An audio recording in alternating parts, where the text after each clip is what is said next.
I cannot believe what happened this past week and a half. I want to dive a little more deeply into the article that I initially wrote, which was New York City is dead forever. Here's why. I didn't expect that Seinfeld would respond, Mark Cuban would respond, Mayor de Blasio would address it. As someone born in New York, I've lived the past 26 years in New York. I was raised all around the New York City area. I want to explore why I wrote the article, why I wrote the things I did, why it might have gone viral or struck such a chord with so many people from so many different backgrounds and places, and then maybe focus on solutions. Why the title? Right before 9/11 happened, I had my apartment up for sale because I was going broke and I was scared to death. And if someone had written an article right then, right after 9/11, hey buddy, New York City is dead forever, haha, here's why, I probably would have been really upset. I understand why people are upset when they saw the problems and they didn't see me address solutions.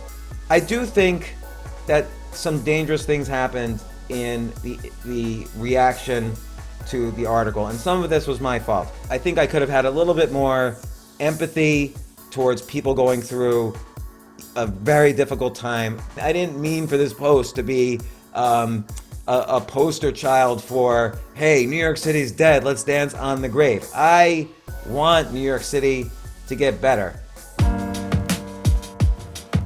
New York City right now has an 18% unemployment rate. For some people, forever might just be 2 months. How are they going to survive the next 2 months? 1 in 4 New Yorkers have not paid their rent since March, and they're going to owe that rent, or they're going to get evicted. The other reactions I didn't expect was people like, Jerry Seinfeld wrote an op-ed. I kind of wrote my article from a very logical, like, here are the facts sort of point, and here's my story. And I get it, like Jerry Seinfeld and a lot of other people looked at it from a very emotional point of view, which I totally understand. And a lot of people mentioned, and I believe, I've seen it, I've been there, the grit of growing up around New York City, living in New York City during 9/11, living there during 2008. I can handle uncertainty. We all can. I did notice, though, that over 400,000 people left New York basically in March. Restaurants closed, small businesses closed, people can't pay their rent. What are people going to do? How are these 1 in 4 people who haven't paid rent since March, how are they going to pay? Are the 400,000 people who left, are they going to come back? And Jerry Seinfeld brought up this problem. He said that everybody hates remote. The problem is, I wish that were true, but it's not true. The IBM did a study. They interviewed about 20,000 people, and a little more than half actually loved being remote and not having to go into the office. The other thing that people have researched is, are companies more productive or not? And the answer is yes, in general, most companies in most industries are more productive when people are working remote. And not only that, they save on costs.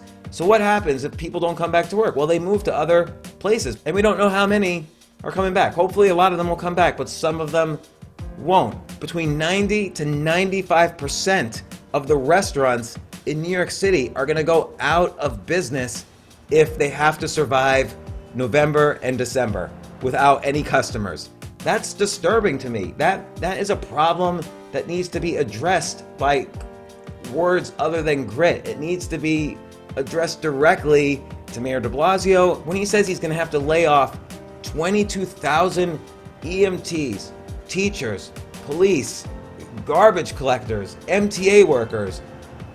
22,000, that's about 7% of New York City's workforce. These are real issues we have to think about, and for that, I'm really grateful that whatever my title is, my article was noticed by people who could make decisions, like de Blasio, Cuomo, maybe other officials. Let's think for a second about solutions. A lot of these solutions are hard. New York City owns a lot of things, for instance. Maybe Some assets that New York City owns, they can sell to raise money. Restaurants have to go back to work. There has to be incentives in place for tourists to come back to New York City. Disney owns all of 42nd Street. Disney, maybe when people land in the airport or land in a bus in Port Authority, as soon as they step foot on New York City soil, they get a $100 coupon for restaurants or theater or other tourist attractions. We have to be creative now about what these solutions are. I'm happy to talk to anybody more about this. My email is Altucher, just my last name, @gmail.com. Send me a message and I'll compile solutions. Thank you for reading the article. Jerry Seinfeld, thank you for reading my article and responding to it. Let's now focus on solutions. The problems are real. Let's focus on solutions, because the faster we do that, the faster forever ends. Thanks.